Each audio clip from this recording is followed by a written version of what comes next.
Bueno, ¿qué tal? Bienvenidos a todas y a todos. Hoy estamos ahora en la sección de literatura que no está ajena a la realidad de la que acaba de hablar Manuel.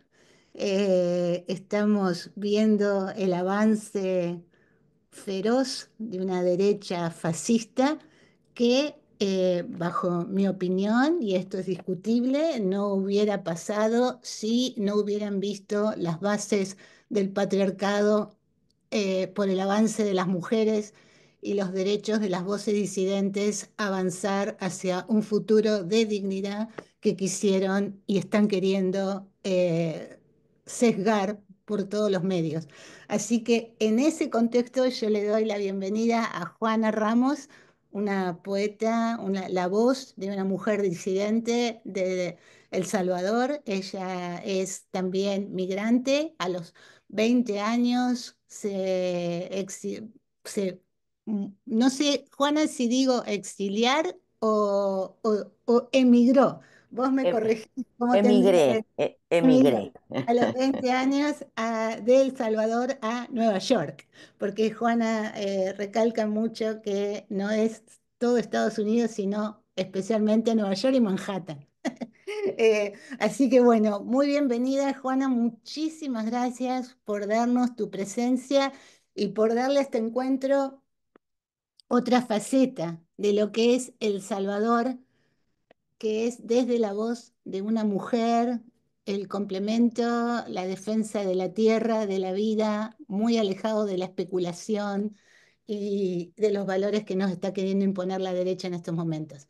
Así que bueno, Juana es profesora de español y de literatura en la Pública de Nueva York, lo que conocemos como CUNY, y ha publicado varios libros, entre los que vamos a hablar hoy de su último libro, Una conversación pendiente, que es un poemario, 35 poemas bilingües que fueron traducidos por Diana Conchado al inglés y en el año 2022 publicó un libro que yo leí con muchísimo gusto en Nueva York, que se llama Aquí no hay gatos. Eh, y sí tenemos tiempo, porque no queremos hacer este encuentro muy largo ni irnos, pero en relación a lo que estaba hablando Manuel, Juana Ramos y Margarita Drago hicieron un trabajo periodístico sumamente importante que se llama Tomamos la Palabra, fue hecho en 1996 y es un relevo de las mujeres que estuvieron luchando en la guerrilla de El Salvador. Así que bueno, Juana, donde vos quieras comenzar, ahí hablamos. Ah, Yo leí con muchísimo agrado tu poemario, que lo tengo marcado con mis anotaciones. qué bien. Y en un momento se me mojó de las lágrimas porque estaba así, dije, uy. Así que bueno, gracias por Sí. la emoción y por la palabra. Bueno, muchas gracias, Adriana. Gracias por la invitación a hablar un poco sobre poesía, sobre mi trabajo. Gracias a quienes se encuentran acá, ¿no? Acompañándonos. Eh, una conversación pendiente es un libro precisamente pendiente que toma el título precisamente porque se me queda una conversación que no pude tener con mi padre, quien fallece en 2011. Em, es casi como ese diálogo que no se da entre personas, pero que la poesía, ¿no? Que, como ya lo decía Aristóteles, ¿no? Es ese lugar de lo posible, ¿no? Me posibilita de alguna forma cerrar algunos ciclos y ese ciclo es el ciclo con mi padre, ¿no? Eh, que es precisamente el divorcio de mis padres lo que me lleva a la escritura, ¿no? Ellos se divorcian cuando yo tengo 10 años y de ser una chica bastante extrovertida paso a ser muy introvertida, ¿no? y empiezo a escribir una suerte de poemita, de un diario casi rudimentario, ¿no? De aquellas cosas que quisiera decirle a mis padres y que no puedo, porque no me siento eh, quizás con la autoridad de alguna manera cuestionar lo que está sucediendo, ¿no? Entonces, a partir de ahí esa conversación se empieza a gestar, ¿no? Y finalmente cuando mi padre muere, llego en algún momento a tener una buena relación con él, que se fractura por las memorias del dolor, ¿no? Y no puedo hablar con él, él se enferma, cae en el hospital, mi mamá me llama todos los días y me dice, habla con tu papá que está lúcido, habla con tu papá que está lúcido. Y yo le decía, sí, yo lo llamo mañana, hasta que me dijeron, bueno, falleció, ¿no? Entonces me quedé con esa conversación que no pude tener con él y que también él quería tener conmigo porque me lo había dicho, ¿no? Me había dicho, quiero hablarte de cosas que pasaron, ¿no? Y por qué nos divorciamos. Pero nunca se pudo. Entonces este libro es eso, es esa conversación con mi padre, ese poema en particular, ¿no? Y decidí darle el título al libro, tomar ese poema, ¿no? Para darle el título al libro porque es en realidad el detonante, es lo que dispara este libro, ¿no? Se gesta a partir de esa conversación que se queda trunca, ¿no? Hay una palabra que vos usás en tus poesías que a mí me produjo mucho impacto, que es la palabra esquirlas, como que hay toda una cantidad de cositas rotas, de Exacto, astitos. de- exacto. Es todo aquello que estalla a tu alrededor y cada esquirla es un poema al final, ¿no? Porque te toca algo, te toca una memoria, te toca un dolor, te toca una alegría, porque también se escribe también desde la alegría, ¿no? Yo escribo más desde el dolor. sí, Cuando estoy feliz no escribo mucho. y Escribo desde, ensayo, pero no poesía. y desde ese lugar, Juana, ¿cómo escribiste sobre tu mamá? Porque la figura de tu madre está muy presente también en el libro. Sí, es una figura muy importante porque creo que a partir de ella soy la mujer fuerte que soy, porque cuando mis padres se divorcian, bueno, yo tengo 10 años y mi hermano tiene 5 años, ¿no? Y mi papá era un hombre, mi papá llegó a tener un puesto muy importante dentro del Ministerio de Educación. Él tenía a cargo todo lo que era la parte occidental del país. Era lo que se conocía en aquel momento como el gerente regional del Ministerio de Educación. Entonces él ponía, quitaba, movía a los maestros y mi mamá era maestra. Entonces, cuando se divorcia, cuando decide divorciarse de mi papá, que fue terrible porque aparte El Salvador es una sociedad, incluso en el año, ahora en el año 2025, una sociedad prácticamente con una mentalidad medieval, ¿no? Entonces, cuando decide divorciarse, mi papá le dice, no, vas a volver, porque a una mujer con 2 hijos, ¿quién la puede querer? Entonces empieza a ponerle obstáculos en el camino, ¿no? La manda, por ejemplo, a dar clases a escuelas rurales donde no llega ni siquiera no hay transportación pública, no hay ni siquiera caminos hechos para el transporte, ¿no? Entonces, como puede, llega a esos lugares donde hay niños que vienen de trabajar del campo, ¿no? Que trabajan todo el día, toda la mañana en el campo, llegan a las clases por la tarde, y ella también trabajaba por la mañana, salía a, a- al campo a dar las clases, entonces llegaba sin comer, entonces le pedía a una persona, a una señora que preparara tortillas y frijoles para comer ella y darle de comer a los niños que llegaban del trabajo de campo de todo el día, ¿no? Entonces, cuando yo me entero de todo esto, porque la veía además, ¿no? Yo veía a mi mamá que iba, venía, se ponía un pañuelo en la cabeza porque se iba en transporte donde meten a los cerdos, donde metían a los animales, ¿no? Para poder llegar a esos espacios. Y entonces como que me da ese ejemplo de que era una mujer fuerte, que a pesar de que le costó muchísimo y tuvo muchas trabas por parte de mi papá, ella salió adelante como pudo hasta que no pudo más y tuvo que emigrar. Ella fue la que llegó primero acá a Nueva York, ¿no? y luego pues nos busca a mi hermano y a mí, ¿no? Entonces mi mamá es muy, muy importante y dentro de todo también en mi escritura mi mamá aparece también casi, casi como el abandono, ¿no?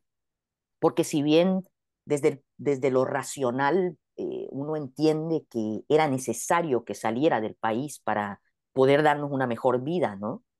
En un país que además estaba en guerra. Nosotros salimos, yo fui la última en salir, ¿no? Mi hermano salió primero. Yo salí en 1990, ¿no? O sea, 2 años antes de la firma de los acuerdos de paz. Y, y bueno, y esa necesidad de salir, bueno, si bien yo racionalizo la necesidad de hacerlo, también emocionalmente, pues también hay algo ahí que se queda, que te forma esa llaga del abandono, ¿no? A pesar de que me quedé con mis abuelos, a quienes adoraba, pero, pero sí, es también un sujeto importante en mi trabajo literario, ¿no? Y en tu trabajo literario también el nombre que vos optás, porque vos sos Juana M. Ramos, y Sí, M es tu abuela. sí. Bueno, en realidad, bueno, cuando yo nací como Juana María Ramos Vázquez, ¿sabes? Que en los países, por lo menos en Centroamérica, y México, es importante los dos nombres, los dos apellidos, ¿no? Sobre todo, bueno, yo me crié prácticamente, crecí, estudié en un colegio católico, ¿no? En el que los dos apellidos eran importantes, ¿no? Porque si solo tenías uno, pues te miraban mal, porque entonces no te habían reconocido tu padre, ¿no? Así de entrada, ¿no? Entonces, cuando llego a Nueva York, me mutilan el nombre, ¿no? O sea, es volver a nacer de nuevo, es porque hay que volver a empezar a caminar, volver a balbucear, a hablar y encima con un nuevo nombre, ¿no? Me ponen Juana Ramos, ¿no? Me quitan el María y me quitan el Vázquez, ¿no? Eh, entonces yo decido, bueno, por lo menos para en mi trabajo poético, yo siempre me pongo Juana M. Ramos. Juana es el nombre de mi abuela y María, la M, es el nombre de mi bisabuela. Ok. Entonces, que fueron dos mujeres fuertes, dos mujeres maravillosas. Hay una genealogía femenina que me precede a la que, pues, tengo que llenar esos zapatos. Son Ver todo ese mujeres linaje. maravillosas. Sí, sí. Sí, sí, sí, sí. ¿Y cómo fue desde ese lugar a los 20 años llegar a Nueva York y empezar a trabajar con la lengua, que es Claro. otra lengua? Exacto, totalmente ajena a uno, ¿no? Eh, fue terrible, fue terrible. Yo recuerdo haber llegado un 17 de febrero. Hacía un frío terrible. En aquel momento los inviernos eran mucho más fuertes, ¿no? Eh, y recuerdo cuando abrí los ojos al siguiente día y miré por la ventana y lo que vi fueron unos edificios, unos árboles ahí, empecé a llorar y le dije a mi mamá, me quiero regresar, yo no puedo, no puedo. Y mi mamá entendió y me dijo, ok, si te quieres ir, yo te compro el pasaje y te vas. Pero al mismo tiempo sentí como esta cuestión del fracaso, ¿no? El haber llegado acá y volver simplemente porque emocionalmente no podía adaptarme o porque había dejado a mis abuelos, etcétera, porque había dejado mi vida. Yo tenía ya 20 años, ya había empezado la universidad, tenía mi vida allá, ¿no? Entonces, fue muy difícil.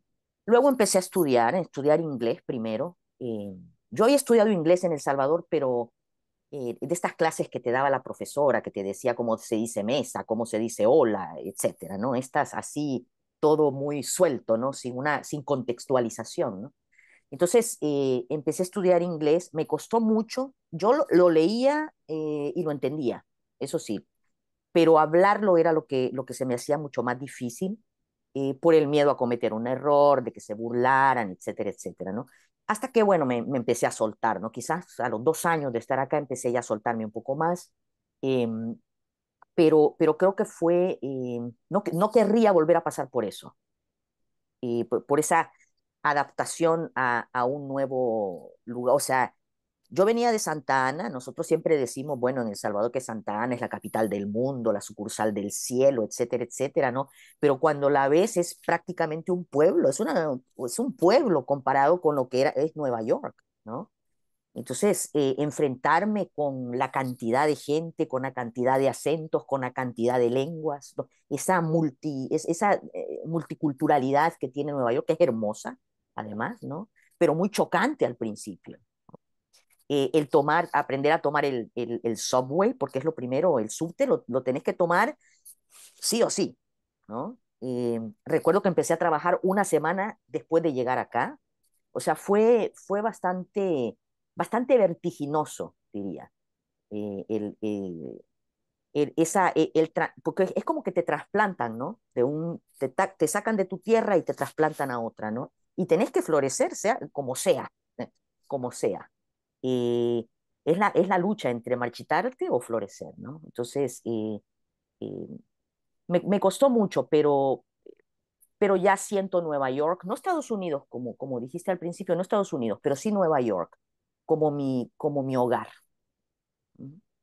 Y dentro de ese hogar, particularmente, el hogar más específico es CUNY, ¿no? Que también tiene las particularidades porque es una escuela estatal, pública. Exactamente, exacto, es de la ciudad, ¿no? Es City University of New York, que comprende una veintena de campuses, ¿no? Yo estoy en uno que es el que está en Jamaica, Queens, que se llama York College, ¿no? Que también la City University es maravillosa, es como dices, no hay una variedad, pero maravillosa, le sirve precisamente a los estudiantes, pues, que necesitan recibir ayuda financiera. Somos gente que trabajamos, ¿no? Yo soy incluso producto de CUNY porque yo saqué mi licenciatura, mi maestría y mi doctorado en la universidad pública, ¿no? Y, y te dan la mano, ¿no? Ahora está un poco más difícil por los cortes que han hecho, los recortes que se han hecho a nivel presupuestario. Lo primero que sufre, como sabemos, es la educación pública, ¿no? Entonces, ahora quieren que los estudiantes se gradúen en 4 años justitos. Entonces se gradúan pues ahí no como nos sucedió a los que venimos antes, ¿no? Que veníamos ya con yo recuerdo haber estudiado y me tardé mucho en salir de la licenciatura porque quería tomar todos los cursos de literatura que hubiera, ¿no? Entonces, ahora ya no se puede hacer eso, ¿no? Precisamente por los problemas de presupuesto que hay. Pero sí, pero ese también es mi segundo hogar. Paso mucho tiempo en mi trabajo haciendo cosas con los estudiantes a nivel curricular, con los profesores que están a mi cargo eh, y con los colegas, ¿no? Que siempre estamos pues pensando qué hacer para reclutar, por usar alguna palabra, estudiantes, ¿no? Y de alguna manera ustedes han creado una comunidad de poetas. Nosotros tuvimos en el fogón pasado a Maritela Costa, Ajá, Margarita Drago, que está allí, que poeta y oriunda de Rosario, Rosario. Argentina, como soy yo. Eh, Y estás tú, y hay, bueno, algunos escritores más que yo desconozco, pero ¿cómo se organizan culturalmente para dar apoyo a gente que está ahora en este momento pasando por situaciones tan difíciles, por ser migrantes, por tener miedo, por ser hispanos en Estados Unidos, que está cambiando tanto, está transformándose en un país que no nos gusta y que no claro. es lo que debería ser? Claro. Mira, nosotras lo hacemos desde la universidad primero, ¿no? Procuramos tener mesa dentro del campus, tener mesas con información que los estudiantes puedan necesitar, porque City University también tiene muchos estudiantes que no tienen documentos, ¿no? Entonces, ahí se les da apoyo, se les da información, los lugares que pueden visitar dentro de la universidad para información, etcétera, ¿no? Porque vimos incluso una baja de asistencia de los estudiantes, ¿no?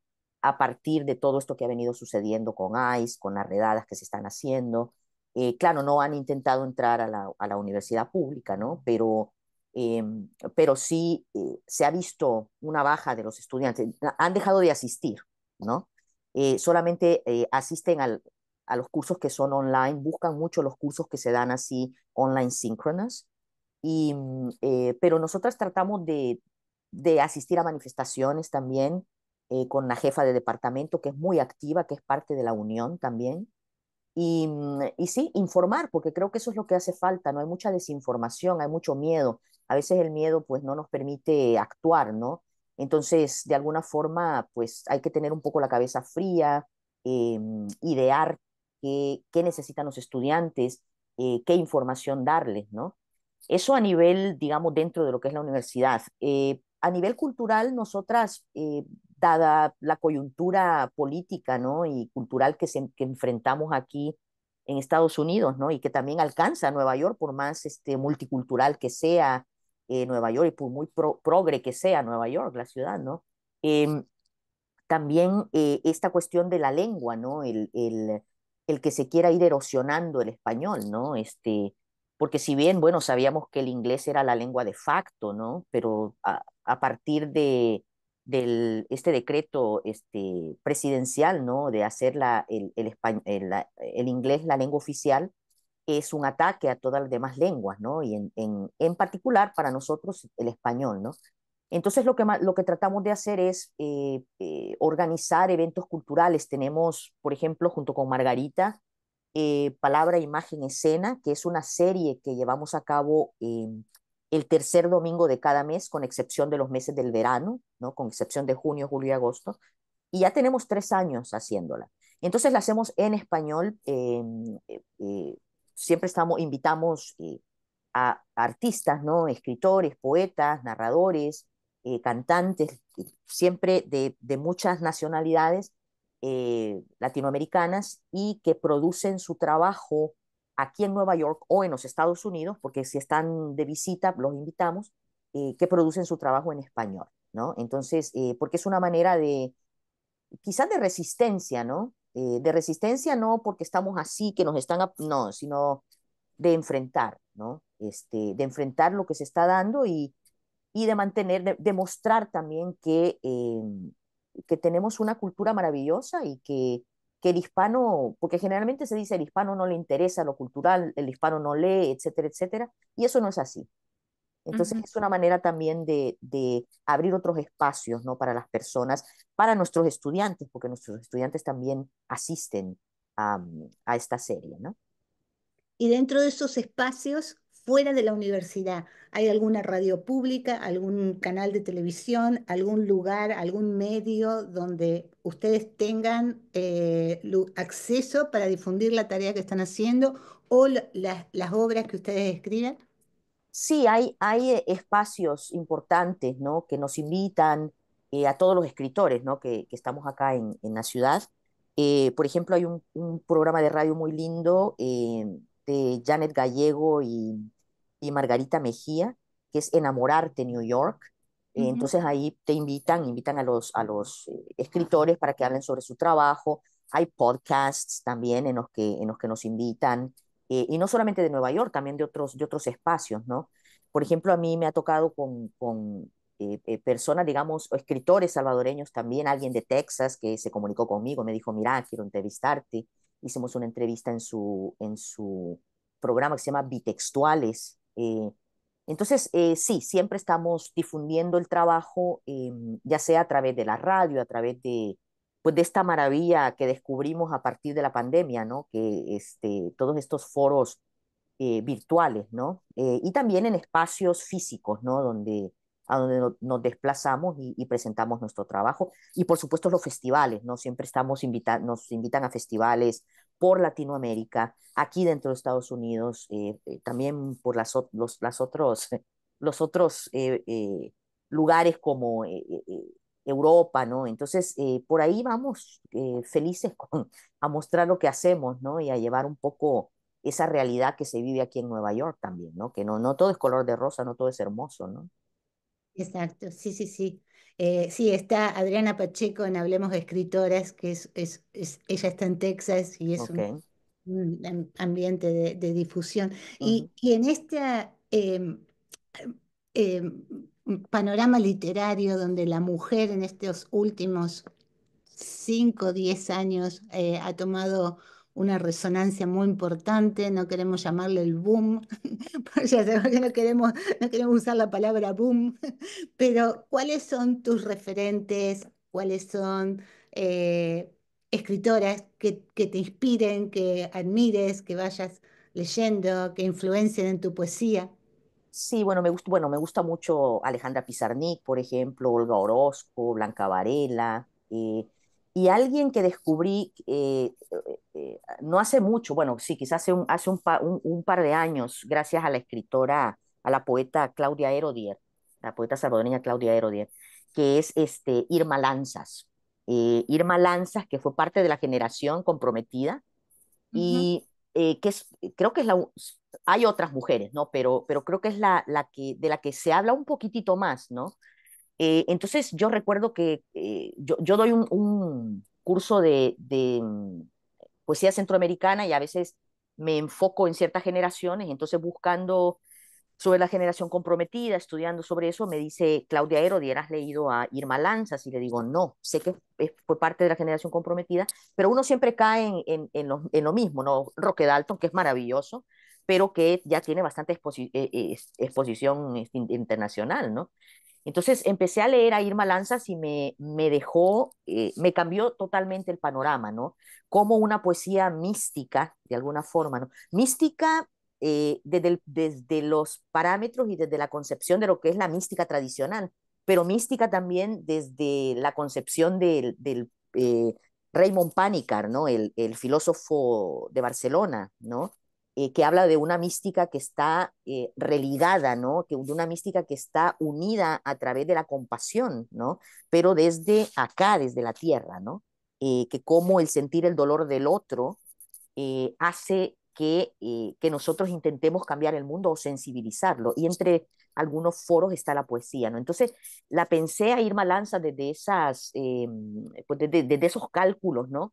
Y la descubrí y estoy enamoradísima de ella.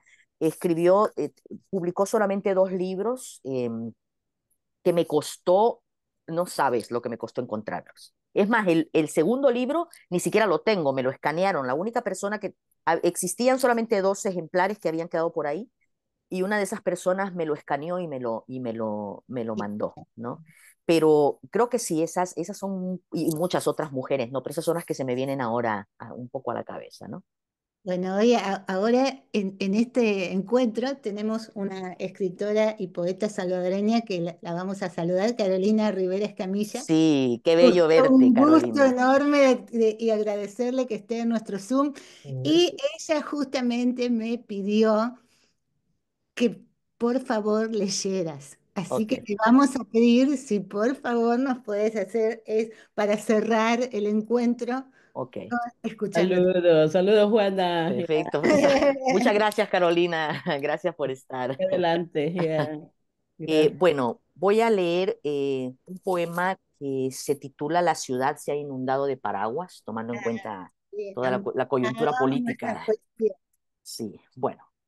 eh, en el país que a diario nos devora, el que muchos no ubican en el mapa, arden pasos que incendian las aceras. También falta la leche, no hay camas en los hospitales, no alcanzan los sueldos, pero sobran el déficit y el tránsito. Una señora, bebé en manos, grita en una esquina transitada de esta ciudad cuchillo, de esta ciudad navaja, de esta ciudad machete, chicle, cigarros, fósforos, y arden las aceras con pasos incendiados. En primera plana, impresa y digital, una niña menarca, una niña tierra fértil, una niña arada por un padre putativo busca una luz que disipe la sombra que se ha apoderado de su vientre, mientras los legisladores se rehúsan a romper las tablas de la ley, mientras deciden por su apenas cuerpecito, al unísono las mujeres del barrio reiteran lo que por siglos han venido repitiendo: la criatura no tiene la culpa, Dios guarde, es un pecado, no pidió venir al mundo, la madre es la culpable. Pero ¿en qué momento estamos? Dicen. ¿Que qué sociedad es esta? Repiten, en la que vale más la vida de un perro que la de nuestros niños. Gesticulan y a dos manos se agarran la cabeza. Mientras tanto, en cada fiesta patronal o decembrina, el primer mundo hace acto de presencia en esta ciudad pólvora, en esta ciudad bala, en esta ciudad revólver, con luces y figuras coloridas y plazas adornadas con árboles navideños y fuegos artificiales al estilo neoyorquino. De una vez se evitan accidentes, dice un vendedor ambulante que sujeta con firmeza cadera abajo la mitad de un maniquí. No es más que pan y circo, masculla un joven pelinegro que presume de haber leído a Jim Ferré en catalán. Por fin ideas nuevas, manifiesta la mayoría apostada en la plaza engalanada. Unos kilómetros al este de la Algarabía, la calle se desangra. Una mujer es muerta a machetazos frente a sus 3 hijos que no suman más de 9 años. La inseguridad está a la orden del día, comenta el conductor del programa matutino de mayor audiencia. Ahora pasemos al segmento del tiempo. Sonríe a la cámara y guiña un ojo. La ciudad se ha inundado de paraguas. Es tremendo esa poesía. Tremendo. Gracias, gracias, Adriana. Muchísimo escucharte. Muy Muchas bien. gracias. Muy bien. No sé si alguien del público tiene alguna pregunta para Juana. Si me Juan. permites, a mí que solo quiero saludar a Sergio Andruccioli Sí, también, argentino, gran amigo, poeta también, que está aquí presente. Gracias. muy bien, muy bien. Bueno, y tenemos tiempo para un poema más y antes de Sí. despedir, ¿podrá ser? Sí, cómo no. A ver. Gracias. Voy a leer entonces, bueno, el poema que le da Nombre al... nombre al libro. A ver, lo tenía marcado y ahora no lo encuentro, pero vamos a ver, acá. Eh, En la página 136. Gracias, Adriana, eres una maravilla. Qué lectora atenta. Sí, me encanta. Una conversación pendiente. Tiene un epígrafe de Julia de Burgos que dice: Honda de ti, me inundo el corazón de voces, mientras tú duermes, sueño de palabras. Julia de Burgos. Quedó una conversación pendiente, esa que pudo esclarecerlo todo, la más que justa, necesaria, la que desata las manos y desquicia el abrazo hambriento capaz de mordernos las tardes bostezantes, la que es espejo, entraña, pasillo, la que abre zanjas y levanta polvaredas, la misma que provoca temporales. Quedó una conversación pendiente, la de las 3 de la tarde, hora propicia para confesarse, para romper los silencios, para desenterrar la cabeza y hallarse en las pupilas, para traicionar la irascibilidad que aún se cuece pedazo a pedazo. La conversación que apetece, la posible aunque improbable, la que troncha, de la que nadie sale ileso, pendiente quedó, herrumbrosa, encaprichada y harapienta, enjaulada en el pretexto de nuestros precipicios. Hermoso.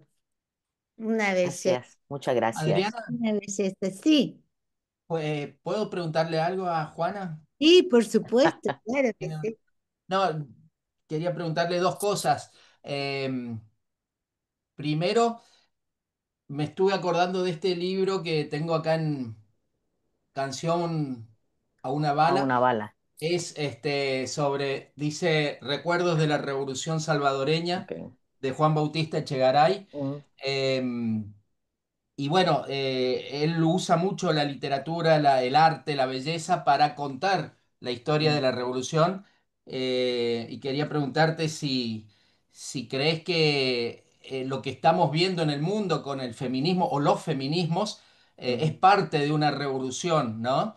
Y si desde el arte, de la poesía, vos estás militando eso. Y la otra pregunta es si eh, esa conversación pendiente con tu papá también tiene que ver con esto, ¿no? Con lo que sufrió tu mamá y con alguna necesidad de perdonar a tu papá, que un poco en tu papá somos todos los hombres, ¿no? Y el patriarcado, más que... Claro, claro.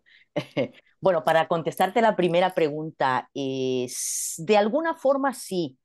No sé si soy militante, pero bueno, junto a Margarita tenemos este espacio del que hablábamos sobre palabra, imagen, escena. Es un espacio en el que invitamos mucho a las mujeres, le damos mucho espacio a las voces femeninas, porque tenemos esta sensación, y no solo es una sensación, es un hecho, ¿no? De que hay muchas mujeres escribiendo que no tienen y no encuentran foros en donde presentar su trabajo. Entonces, desde ese punto de vista, desde lo que es la literatura, tratamos de abrir esos espacios para ellas, ¿no? También tenemos una revista que es Entre Temas, Revista Digital, que es una revista que, bueno, lo que intenta es quizás crear un espacio nuevo, contrahegemónico, proveer quizás versiones variadas de la realidad, pero quizás más bien disidentes, ¿no? De lo que estamos viviendo, y también privilegia las voces femeninas. Tenemos ya, vamos para el quinto número, y de ese quinto número, gran parte, quizás el 90% de las escritoras, de los escritores invitados son mujeres, ¿no? Porque nos parece que es importante visibilizar, ¿no? No rescatar, porque no estamos rescatando nada, eso está ahí, pero sí visibilizar estas voces, ¿no? Lo mismo hicimos, Mariano, tomamos la palabra mujeres en la Guerra Civil del Salvador, ¿no?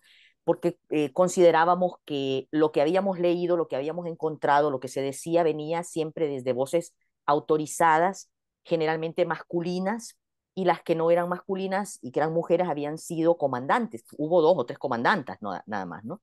Y eran las que hablaban por las mujeres, ¿no? Entonces, pensamos, bueno, ¿por qué no entrevistarlas y darle voz dentro de esta colección, ¿no? Y eso fue lo que hicimos, ¿no? Fuimos a recopilar esos testimonios en 2011. eh, y en esos testimonios están las mujeres que cosían la ropa, están las cocineras, están las radistas, están las que hacían de enfermeras, o sea, las que hacían de correos clandestinos, ¿no? Entonces, también desde ese punto de vista se le dio se creó ese foro, ese espacio, que fue el libro que salió en 2016. Y con respecto a mi papá, sí, es esa conversación pendiente, parte precisamente del dolor de mi mamá, ¿no? Que es un dolor que creo que esa conversación era necesaria para sanar ese dolor y no continuar ese dolor en mi generación, ¿no? Entonces, pero sí, se quedó pendiente, pero al mismo tiempo con el poema siento que hice las paces con él. Y lo entendí perfectamente a mi papá.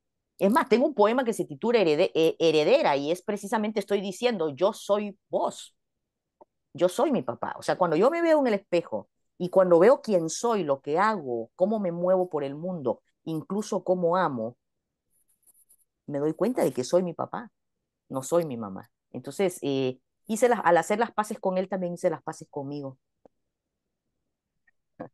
Yo simplemente voy a decir un pedacito. A mi padre lo heredé entero. No sobró una astilla para mis hermanos. Exacto, exacto. Hermoso. Bueno, creo que tenemos que ir cerrando el encuentro, pero quiero agradecer enormemente tu presencia, Juana. Ha sido un placer escucharte hablar, escucharte Muchas leer. gracias. Animo a todos a que vayan a buscar la poesía de Juana porque es potente y es necesaria. En estos tiempos de deshumanización, nada mejor que cobijarnos y alimentarnos de poesía. Eso Muchas también es una gracias. herramienta de resistencia. Así es. Bueno, muchísimas gracias. Muchas gracias a todos. Gracias por la Gracias. invitación. Gracias. Gracias, buenas Bueno, noches. ok. Adriana, Hola. bueno. Muchas gracias, Adriana. Entonces, Néstor se tuvo que ir, se tuvo que retirar. Cerramos el fogón de esta noche. El próximo va a ser el viernes 5 de septiembre. Les aviso que no vamos a tener invitados para poder hablar más entre nosotros, que sea un fogón eh, con mucho fuego, con mucha chispa y así que inviten a quienes vienen normalmente y dejarlas y dejarlos también con una idea, un pensamiento, porque hoy es el Día de la Pachamama, por lo menos en Ujú, Sudamérica, no sé ujú, si en Centroamérica también.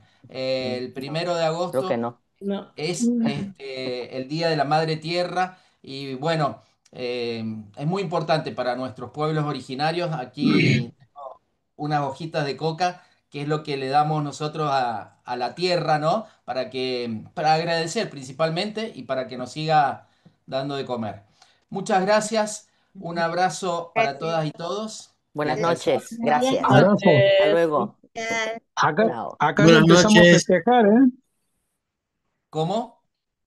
Acá ya empezamos a festejar a Pachamama. Muy bien, con ruda macho y con caña. Sí, con cerveza. Ah, bueno. Salud entonces. Está buena.